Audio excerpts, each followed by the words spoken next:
오스트레일리아 부동산 버블이 붕괴되기 직전에 처해 있으며 이는 세계 경제의 위기의 전조라는 지적이 제기되고 있다고 나타냈습니다.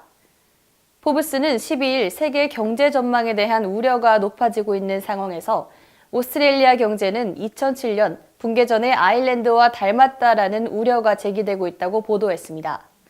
오스트레일리아는 그동안 미국처럼 경제 위기에서 안전한 피난처로 인식돼 왔는데요.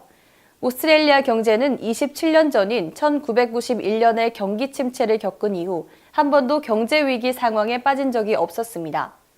이는 중국 경제의 기록적인 성장에 따라 중국에 대량의 원자재를 수출해온 덕택이라고 전문가들은 지적했습니다. 하지만 오스트레일리아는 아직 경기 침체에 돌입하진 않았다고 해도 둔화되고 있다고 설명했습니다. 뉴사우스 웨일스 대학 리차드 홀덴 교수는 오스트레일리아 경제는 실질적인 경기 침체에 들어가 있다고 지적했습니다. 오스트레일리아는 1인당 국내 총생산 성장률이 지난해 3분기와 4분기 연속해서 감소했습니다. 특히 부동산 버블이 붕괴할 가능성이 제기되고 있는 상황인데요. 금융 비즈니스에 특화된 주문형 비디오 서비스사인 미국 리얼비전은 최근 오스트레일리아 경제는 부동산 버블 붕괴 전의 아일랜드와 유사하다고 지적하는 내용의 동영상을 시중에 내놓았습니다. 국제결제은행에 따르면 오스트레일리아의 GDP 대비 가계부채 비율이 지난해 9월 시점에서 120.5%로 세계에서 가장 높은 수준이라고 밝혔습니다. 2007년 아일랜드의 비율은 100%였다고 하는데요. 또한 오스트레일리아의 중앙은행은 오스트레일리아 가처분 소득 대비 가계부채 비율이 188.6%라고 밝혔습니다.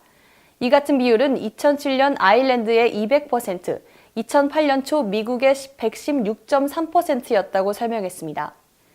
국제통화기금은 지난 2007년 아일랜드의 경제와 은행 시스템의 건전성을 보증하면서 연착륙 가능성이 높다는 전망을 내놓았는데요. IMF는 올해 3월 오스트레일리아의 부동산 시장에 관해서도 연착륙을 향하고 있다고 견해를 밝혔습니다. 오스트레일리아 시드니와 멜버른의 주택 가격은 절정기 2017년 7월과 11월보다 각각 14%, 10% 가까이 급락했다고 나타냈습니다. 두 도시 다 주택 가격은 투자든 거주든 주택용 대출이 급감하기 시작하면서 하락세로 반정됐다고 설명했습니다. 토지와 주택, 상업용 부동산을 현금으로 구입하는 사람은 거의 없다고 하는데요. 이 때문에 대출이 줄어든다면 부동산 투자 수요도 줄어든다고 합니다. 수요의 감소는 가격 하락으로 이어지고 가계부채 문제는 더욱 심각해지면서 금융기관의 직격탄을 날릴 것으로 우려됩니다. 채무불이행은 간접적인 채권자에까지 영향을 미치기 때문에 손실은 단기간에 광범위하게 확대될 가능성이 있다고 설명했습니다. 이 같은 상황은 오스트레일리아만의 문제가 아니라고 하는데요. 경기 둔화 양상은 뉴질랜드와 캐나다, 유럽, 중국에서도 벌어지고 있다고 밝혔습니다. 다시 2008년의 글로벌 경제 위기가 재현될지도 모른다는 공포가 엄습하고 있다고 나타냈습니다.